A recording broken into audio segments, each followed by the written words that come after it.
Loosen up the screws.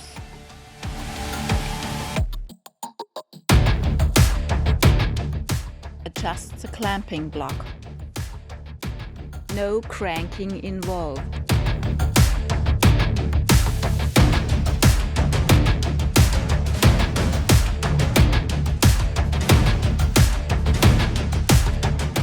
The pressure setting is from 8 to 50 kilonewtons. 3D clamping machine parts.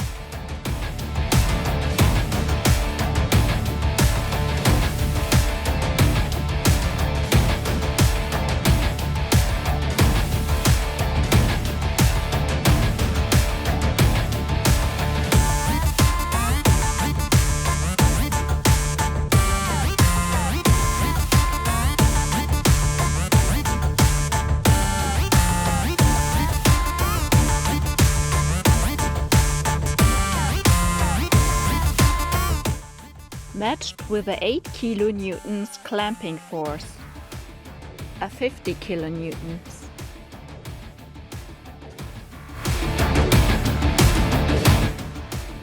Clamping force outside the hydraulic clamp.